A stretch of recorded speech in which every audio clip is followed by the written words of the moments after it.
Hi, my name is Andrew Bernstein. I directed this episode of Mad Men titled Babylon.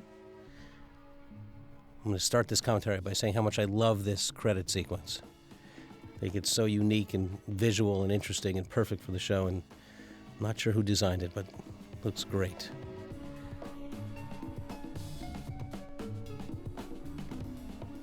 I also quickly give credit to the writers of this episode who did an amazing job with this script and made Andre and Maria, who made my life so much easier and made it a pleasure.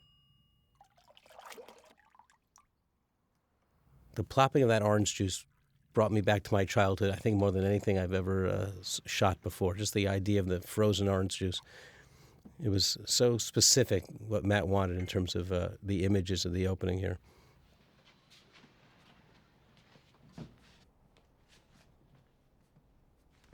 And it's so just very normal and, every day of a guy, and that's what we were sort of going for, that he was just sort of, this is how he started his day and got the paper and put his breakfast together. And this took us a while to shoot what's about to happen next, a combination of John falling and a stuntman falling, sort of seamlessly edited together.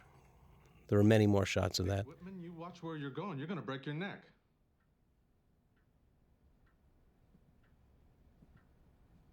You gonna cry or get up?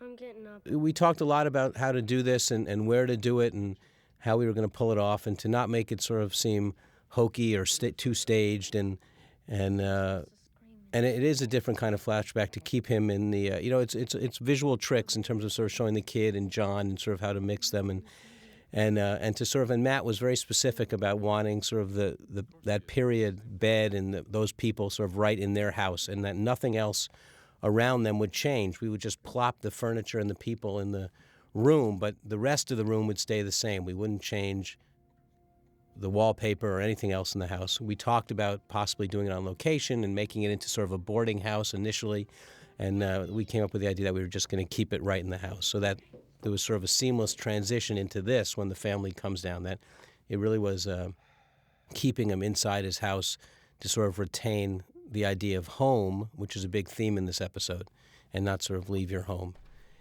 And here we continue. What was great about this is sort of what I love about this show is, it's just a day in the life of these people, and they have the kids and the balloon, and it's just a happy day. And a lot of what this episode is about what sort of lies underneath the surface, and the idea of what is the real reality of these people as opposed to what they're sort of portraying and what they're living with and the lies that they're living. And this is sort of a lie that they're living, this life Don is living. And we sort of open with this sort of very sort of beautiful and sort of peaceful image. And we come to a scene right after this of them sort of in their bedroom, and he's reading. And that's a great book, The Best of Everything. And she comes in, and just a real nice scene between the two of them, but sort of, they're never talking about what is really happening. Certainly he's never talking about what's really happening or what he's really thinking. I mean, it's what makes this show so great, and it does it not in a way that hits you over the head, but in a very subtle way and in a very real way that I think most people can relate to. And Don does every effort to sort of play the dutiful husband and the good guy, and but we know as an audience that that's not the life he's really living, and she sort of plays along. And I think she knows obviously also what's going on, and she has her own issues, as we see in the show and in other episodes. I just like to disappear at that point. It makes perfect sense. I promise you, Bets. First sign of crow's feet, I'll put you on an ice floe. One of the great things about this show, and it sort of exemplified in this scene, is that most shows would never let a scene like this go on so long. It's a very simple scene with two people talking. It goes on for a very long time, but we're invested in the characters and the people, and the writing's so great that it's okay. And most shows would sort of cut out of this scene, after like 3 lines, because nothing's really happening. I mean, they're just sort of sitting there, and I had to sort of fight against it, my own instinct as sort of on working on other things, to go, wait a second, there's nothing happening. We got to, or to move the camera around. But it was really, you just realize you just want to keep it very simple and stationary and let the actors do their great acting. I mean, January and John are so great, and it works, and it's part of what makes the show great, is that you don't feel like you have to, jazz it up in any way, because there's so much going on in the writing and in the acting. Which says that it's part of the mourning process. You're really invested with them, and you really feel like you want to know more about what's happening, especially with these great actors. So you cured? I don't know how they tell that. When their vacation house is paid for. Don't deride him. Mourning is just extended self-pity. In New Guinea, pygmies grind up their ancestors and drink the powder in a beer. And a model culture at that, pygmies. Matt has a very specific vision of what he wants the show to be and what he intended it to be, and we try to stay true to that, and it goes from the paper clips on the desks to everything else, and I think that's what makes it great. I think it's, that milk glass is there for a very specific reason, and it's in the script, and it's there, so it's beautiful to work on as a director because, it's all there, and the vision is very complete, and it's true. I mean, it's very different than anything that's on TV, and goes against all the grain that is sort of the conventional wisdom of television today. And I think that's why it's successful, because I think people are ready to watch stuff like this. It's the scene's still going on, and you go, wait a second, that's amazing.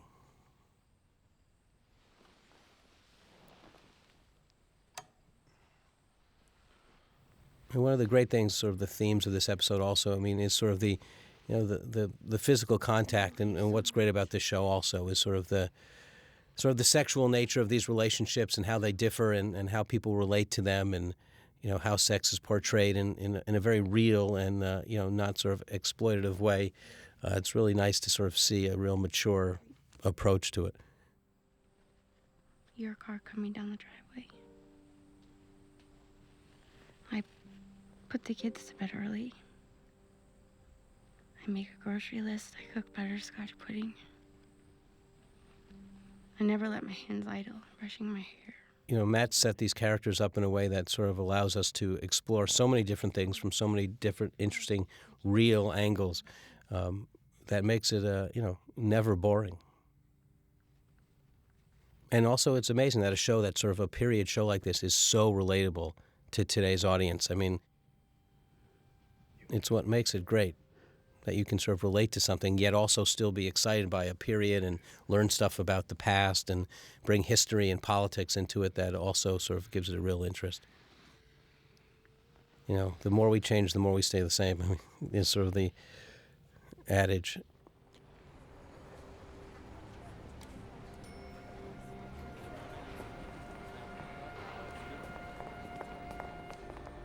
That's our great set, downtown Los Angeles.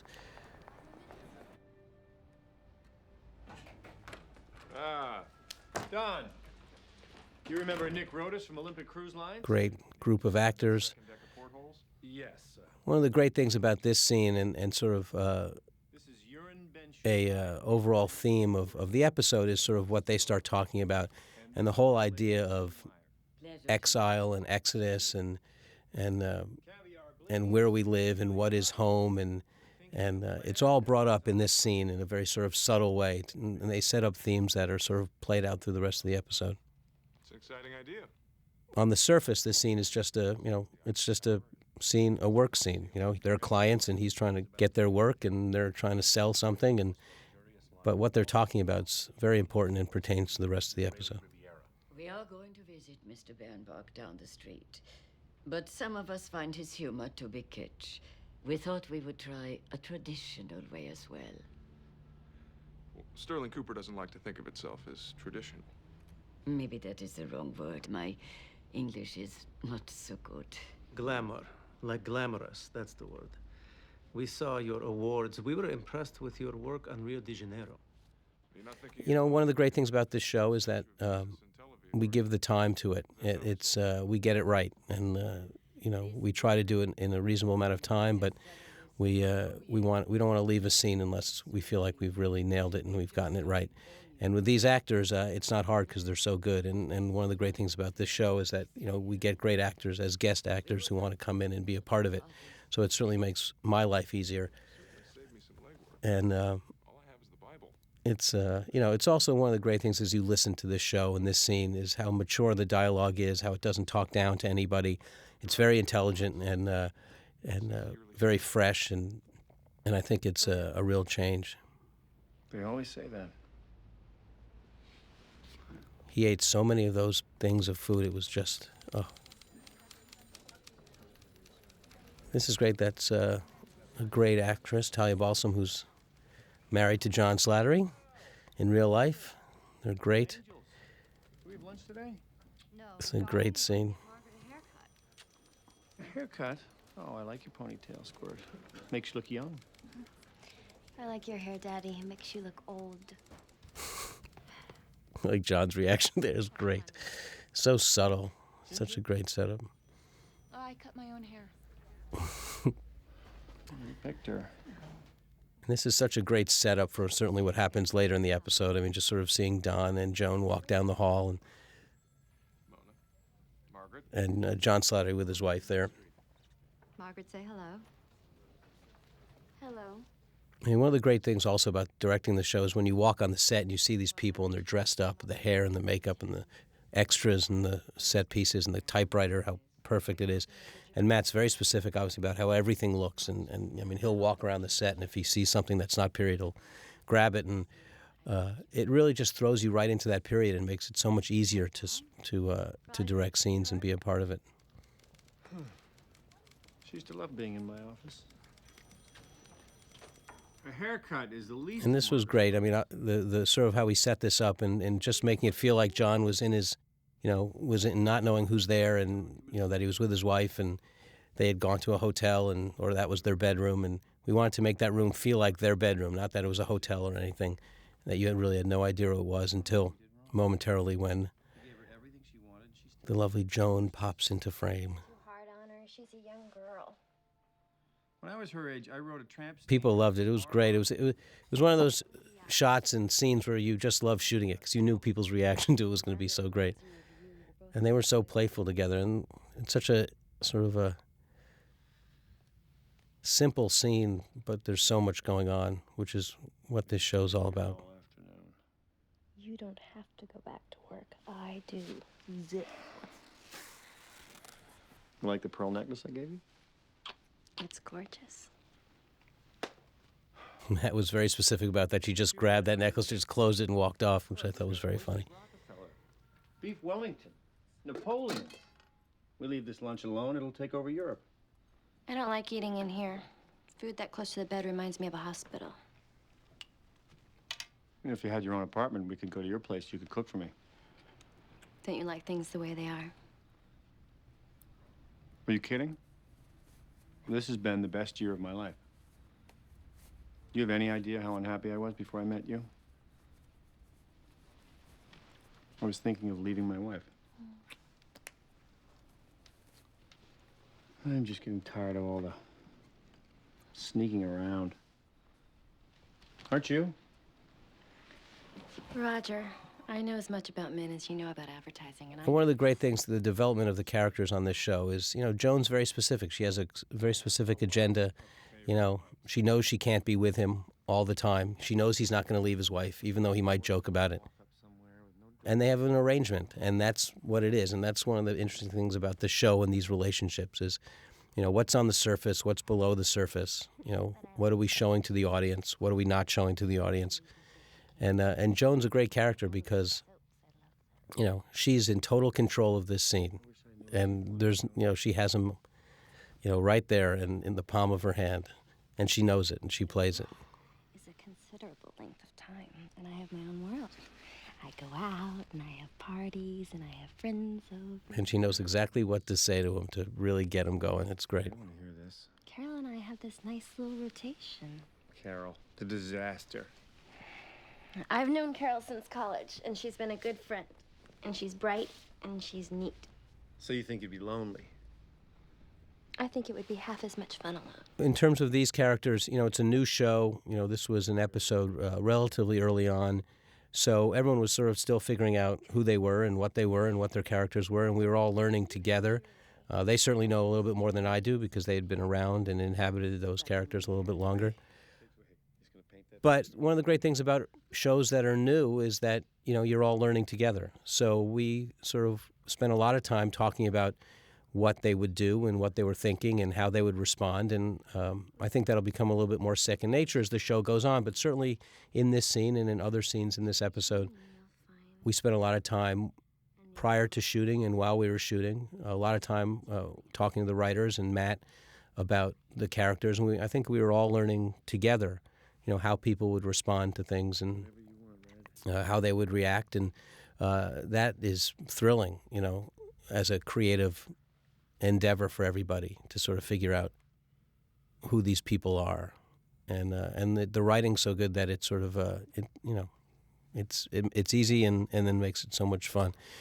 Matt was very specific at the beginning of the scene, sort of seeing that horror on those pictures. So we really, as an audience, knew what we were talking about and how these people relate to it. These guys, are sort of, another great thing about this show is you can sort of address issues of, sexism and racism and anti-Semitism, that are very taboo, certainly on TV today and in, obviously, real life. But here you can talk about them because they talked about them like this in this time period. So you can get away with it and still sort of make interesting statements and address prejudices that existed and still exist. They've got plenty of Stations of the Cross traffic. I've skimmed this research, and the whole thing's pretty rad. These communes, kibbutzes, it's positively Soviet. Except the Daughters of the American Revolution is shuttling this book up and down Fifth Avenue. It's a good story. They start in these prison camps, like real. And it's such an intelligent show, which sort of makes it so appealing that, you really have to think about it. What are they saying and what are they talking about? And it's not stuff that, you want to see the episodes over and over again so you can really understand what's going on. Because there's so many layers to it. In this scene alone, what they're talking about and how they relate to the book Exodus and how they view it and what their initial reactions are so multi-layered that it's fun to... Biggest thing this place has going for it? The people. I mean, his initial reaction is how he puts that picture over the picture of the victims of the Holocaust. It's brilliant. I mean, it really is sort of shows what this show is about. I have to make a couple phone calls. Let's pick this up later.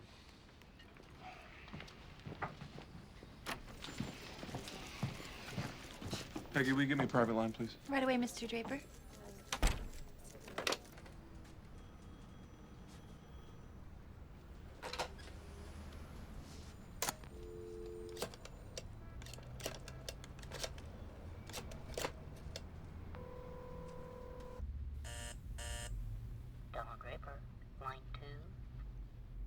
This show was very easy. I mean, the people are so great. The cast is incredible.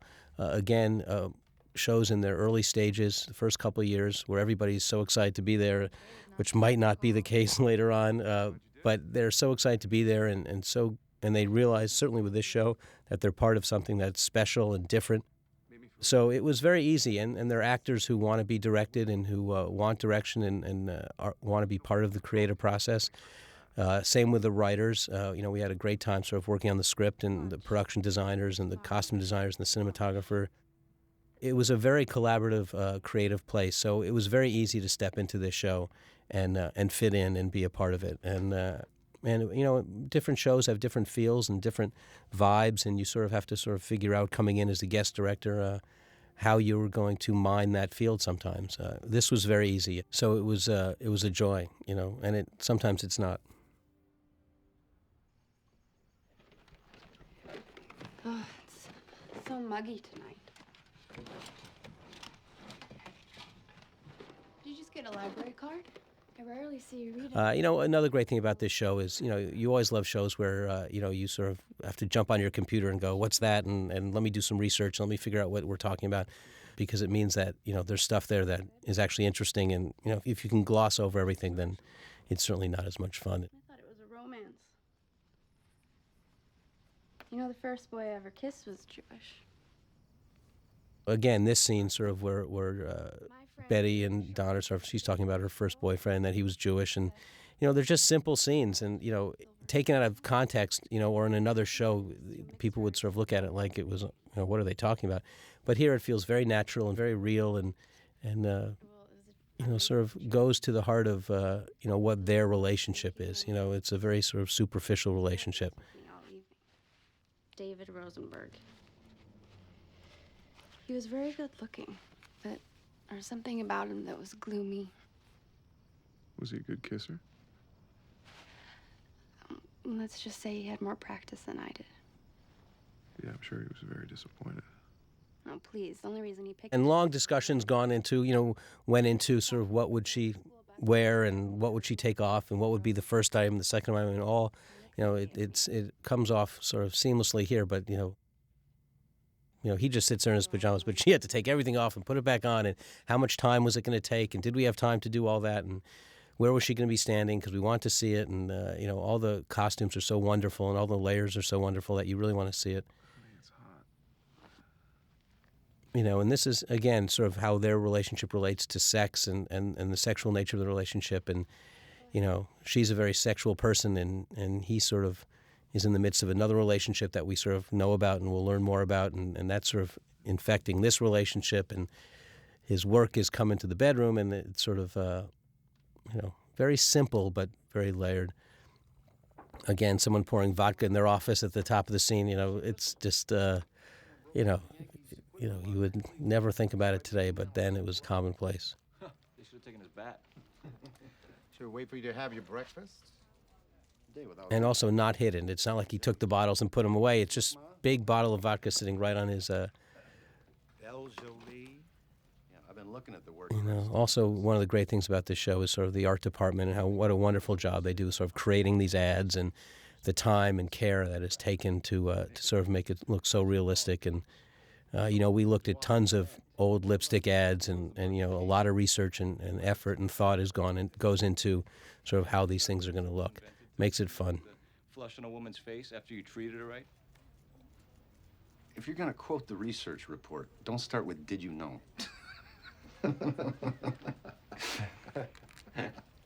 Research? I'm stumped. I'll be honest, I don't speak moron. Do either of you speak moron? Let's throw it to the chickens. Okay, girls. Come on in. Come on in, ladies. Gather around.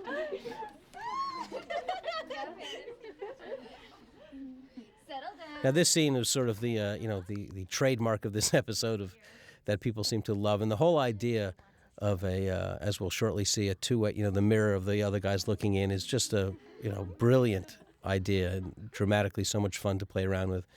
And here they can watch. I mean, it's just when I saw this and read this, and we started constructing the set, I just turned to Matt and I said, "You can have so much fun with this because it's just a blast." And these guys can sort of sit in the other room and watch these women do their thing. Is it like a test? There are no wrong answers. You just be your pretty little selves, grab a lipstick. One of the great things, again, about this scene and this show is, this is a very specific scene. It's a research scene. They're doing, on the surface, it's just a scene about, Joan getting the girls together to do sort of a research. But, how Joan reacts to what's going on, how Peggy reacts to what's going on, which is the big thing in this scene.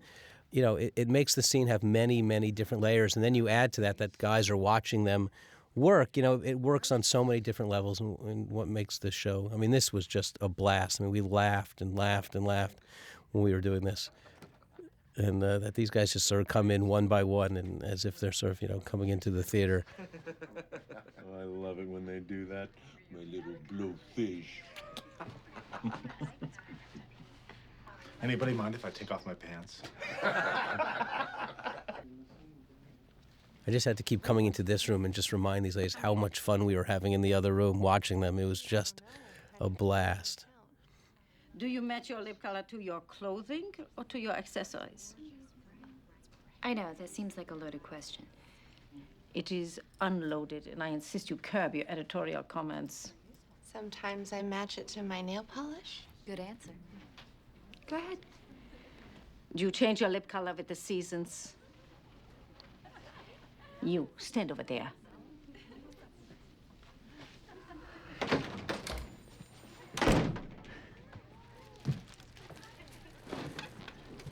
At what point do we start running electricity through the chairs? You should have put a man in there so they take it seriously. Good. I was afraid I'd missed it.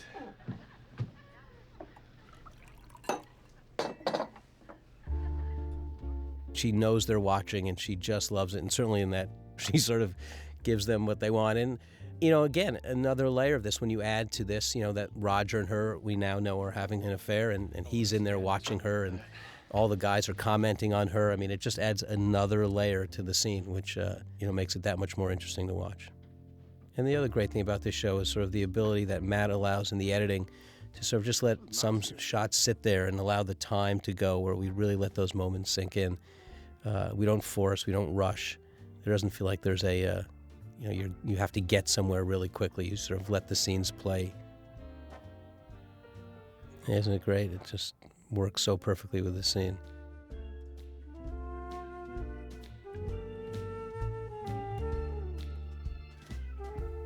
I think we took 2 days to shoot this, both sides of the wall.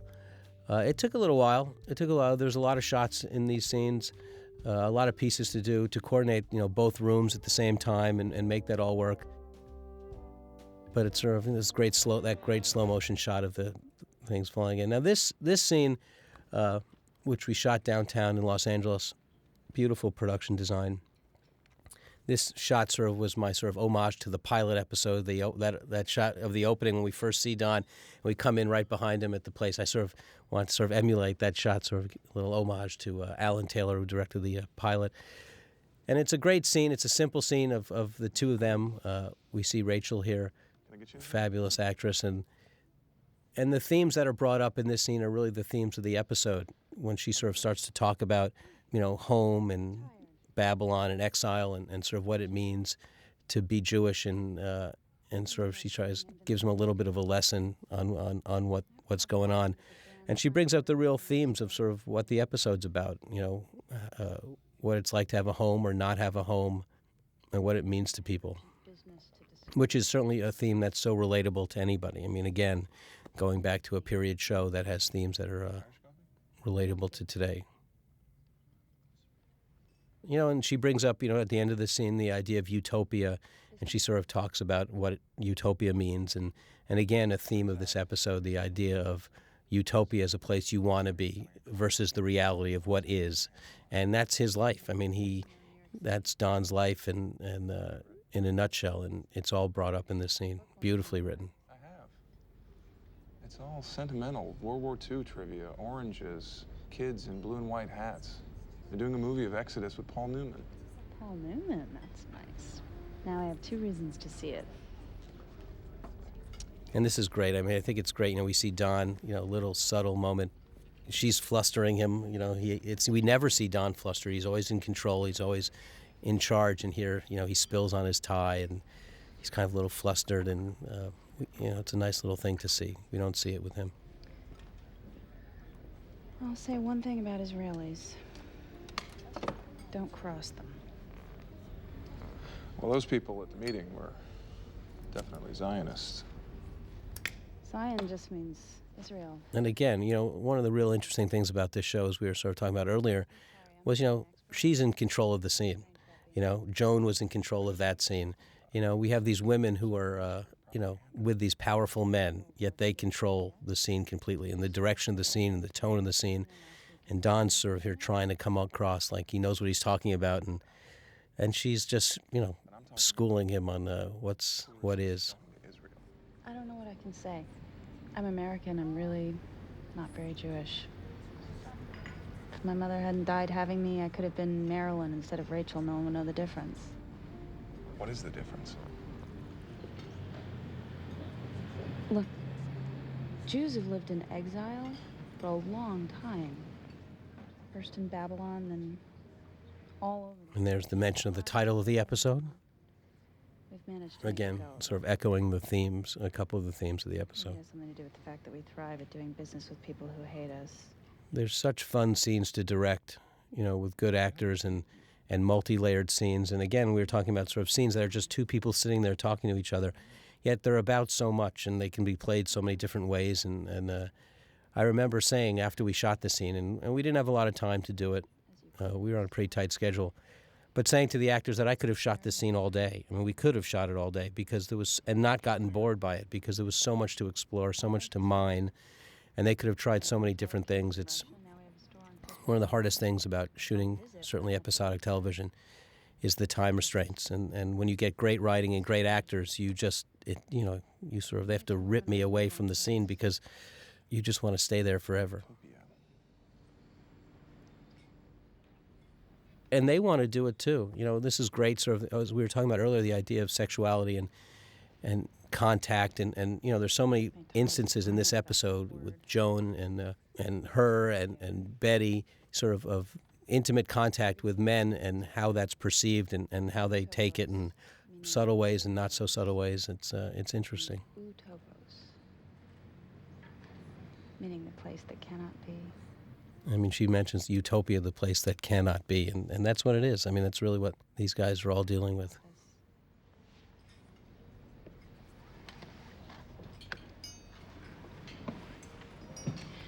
I better not see this on my bill.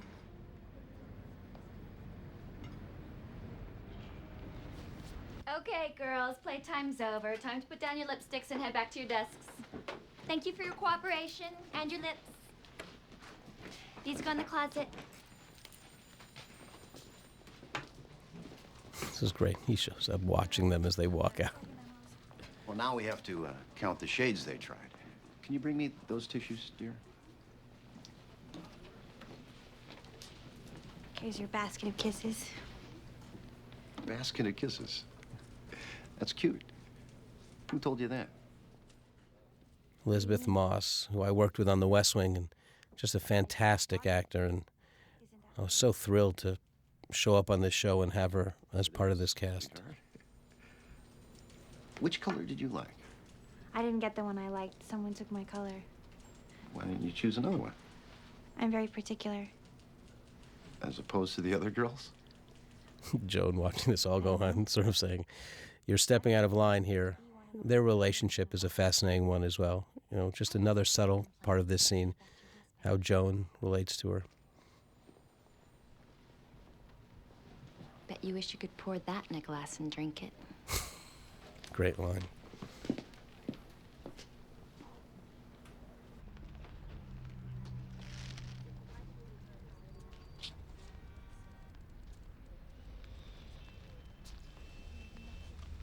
The sets are built in a way that allows us, Dan Bishop, the production designer, did an amazing job, and Phil Abraham, the cinematographer of this episode, brilliant, and just, we all sort of, we had such a great time sort of designing it and setting it up, and the sets allow us to do some really great stuff. Got a minute, Chief? Just. You don't mind, do you? Here's a glass, Freddie. Your girl, full of surprises. One of the great things, again, about this show, not only in the acting but in the visual style of it, is it allows you to do stuff like that. A lot of shows sort of would cut out of that shot in 2 seconds. You would never see it. You might see the first second of it. And, Matt allows us to sort of live in these moments and live with these characters. That moment where we see him in his office alone before the guy comes in, is a great moment. And it's nice to be able to see it and to let the shows breathe. It makes them so much more interesting to watch. And the other great thing, sort of talking about how much time it takes to shoot this show, it takes a little bit more time than usual because, there's so much going on that you want to cover it, that you want to make sure. I mean, for instance, in this scene, you need to connect Peggy to these guys. You need to connect him to her out there. There's, their perspective of her sitting out there. There's a lot of stuff that needs to be done, and which makes it interesting, but it also is time consuming. You can't just go with one thing. It's me, Barbara. Can you talk? She's still sleeping. Thank God. What's on your mind? I think I might have met somebody. You're not sure? That's good. 2 cameras always makes your job easier until it makes it harder when they get in the way of each other. So sometimes, most of the time it works. If you have a real plan that takes 2 cameras into account. I mean, we use 2 cameras on that scene. We use 2 cameras on this scene. It allows you to sort of really cover stuff quicker, but sometimes you can compromise a shot by having another camera in the way or lighting wise. So you really have to pick and choose your moments, and really great cameramen will really help you with that. Sometimes it's a matter of time. I can get two angles. I can get a wider and a tighter. I can also get two complementary shots at the same time. It depends on what we can light and what works. It's a matter of compromise. And if you want, you don't want to compromise your shots, and it's really up to the cameraman to sort of say, I can do this or I can't do that, or you're going to really compromise this.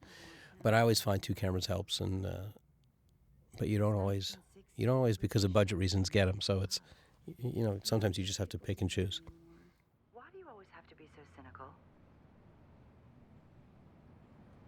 Because sometimes things come. Good things, but there's no future in them.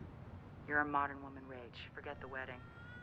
Believe me, I'd do anything for some romance right now. I can just say there was no baby there when we shot that. That was added in post-production. And this is, it's so great. This set, this set is an amazing set. It just looks great. And the detail, if you were to walk around that set and really look at every desk and the typewriter and the paper clips and the pencils, it's every single thing is from that period. And you would be hard-pressed to find anything that was wrong. And that's a testament to Matt and to the amazing art department. And the great thing about this scene is just Joan this whole episode in her red dress, just sort of sticking out like a sore thumb in this space. Sort of all we really wanted her to pop in terms of how she looked. And, in this scene when she sort of walks away, it's just a vision. I remember Matt coming down to the set when we were shooting this, and it was, we just were all like looking at Christina going, it's just great. It's just wonderful to watch. Tomorrow, maybe? No need. They wanted me to tell you. They were very specific about it. Oh. Well, you know what they say. Janie did such an amazing job. It's sort of, as she walks away, we just let it stay there, and it's really a great moment. And here we are on another one of our great sets. And here I was just wishing Rosemary DeWitt, fabulous in the show. We had so much. I asked John when we did this, I said, I want to throw your back out, but can you please pick her up and carry her over to that post? And John, who will do anything, was just wonderful. And, and Rosemary as well. We sort of figured out how we were going to take the sweater off, and we had all these wardrobe issues, and it just, worked out great. It's very technical, and we rehearsed that a lot and figured out how to do it and how Rosemary would be comfortable with it.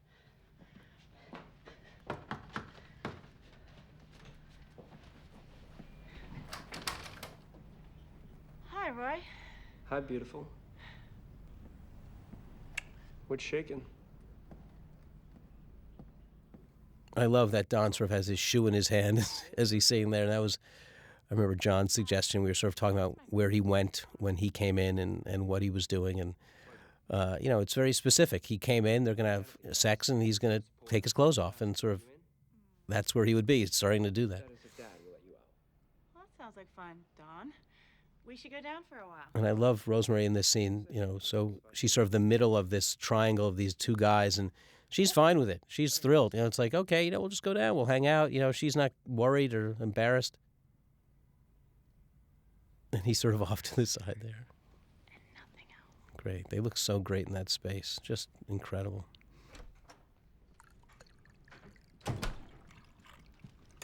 Took you so long. One of the media buyers ambushed me in the elevator with tickets to the ballet of all things. I told him I had plans, but he insisted. John just looks so great in his suit, and she has her red dress on. Which one was it? George Asbury. And these sets are so brilliantly designed. You put the mirror there, you can sort of see all the way into the bathroom. It works perfectly, and I will take credit for that one. But it's really... Well, I don't want to be a distraction. Shall I, It's really great. You sort of design it for what works for the scene, but also time-wise. And I love this. We sort of move over and reveal the bird, which I think it was such a brilliant part of this scene. That he actually got her a bird. well, what am I supposed to do with it? I remember we were shooting this, that the bird would not move. Before we were shooting it, the bird was all over the place. We started shooting. it looked like a dead bird. We couldn't get it to move. We were poking it and trying to get it, and it just wouldn't move. And I'm like, everyone's going to think it's a dead bird or a fake bird. And, of course, with everything else, you have your bird wrangler and, trying to get it to do something. Great actors, bad bird. It smells so good. I've been thinking about this all day. Mona is looking at a weekend in Old Saybrook with the in-laws. There's not enough liquor in the world. I love this. This again, one of the great writing in this scene, sort of as they're doing their thing, and the bird just starts to make noise, and she can't deal with the bird right there. And these two were so great together, these two actors, and in terms of rehearsing and figuring out how to do these scenes, it was a real joy to figure it out. Mary Catherine Cahill, a daughter of Harriet M. Barr and Archibald W. Barr of Stonington, Connecticut, and Kevin Mark Duncan III, a son of Beatrice Hoslinger and Kevin Mark Duncan Jr. of Manhattan, were married last evening at the Episcopal Church of the Heavenly Rest. He travels around the country and collects miniature... One of the great things about this set is we spent a lot of time trying to search. This show takes place, obviously, in New York and is shot in Los Angeles, and we looked all over L.A. trying to find this bar. Matt had a very specific vision of what he wanted this space to look like, sort of Greenwich Village, sort of brick-walled set. And we looked everywhere, literally, in every basement, I think, in all of Los Angeles, every club, and it was really hard to find. And we constructed this and we built it, and I think Dan Bishop did an amazing job of sort of, it wasn't exactly, I think, what Matt wanted, but I think in the end it worked for the show and for the scene. Has a lot of texture and with the smoke added in there, and it really, I think, worked beautifully. I think it may be conceived right here. Jamaica and take up residence in Rye, New York. Everybody's smoking, and so it's sort of a little bit annoying, but it's fine. It looks incredible on camera, and it's perfect for the period. And I think it's harder on the actors probably than it is on us. You just have to jump outside every once in a while to get some fresh air. But if you look at how beautiful they look here, and this is such a great scene of sort of Don, putting one of the great things about this show is sort of putting Don in a space where he's so out of place. Where he's so not supposed to be around people who are so different than he is. And what happens in that when you do that, and how does he react to it? And Rosemary Midge, who sort of has to sort of play both sides of this fence with both these men, and Don, who has to sort of justify what he does to this punk kid who sort of thinks he's so full of himself. And the trick with this was to not make him a stereotype and not make him come across as silly, but to be a real person who sort of had a real point of view and a real idea of what the world should be like.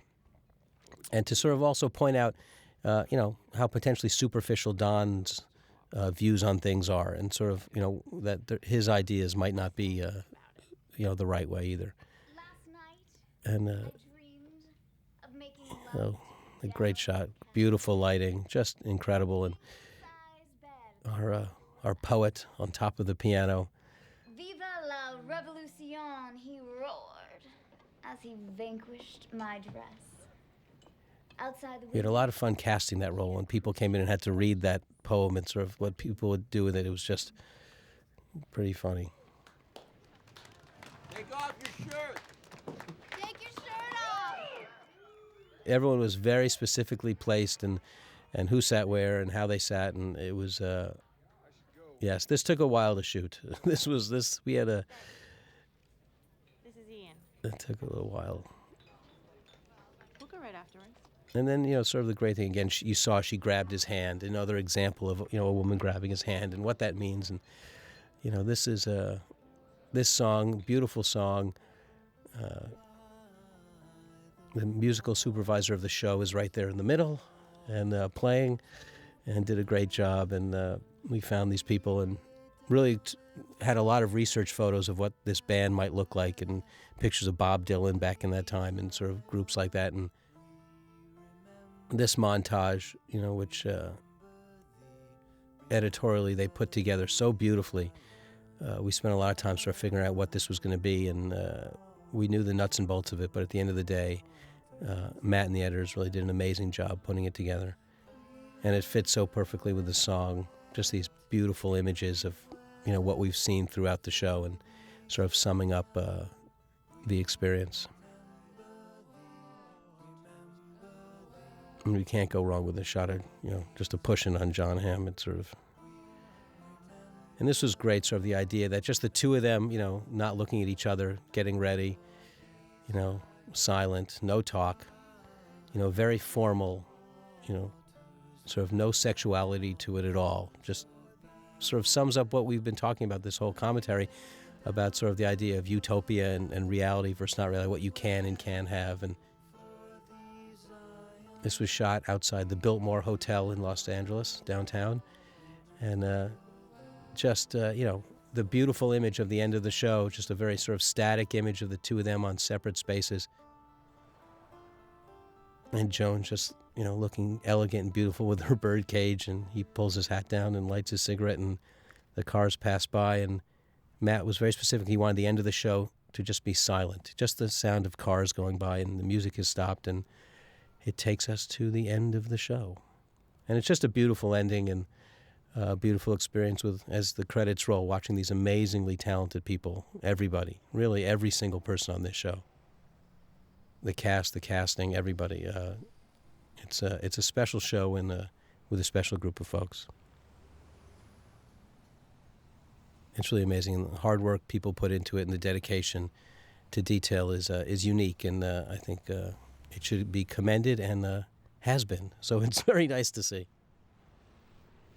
Thank you very much.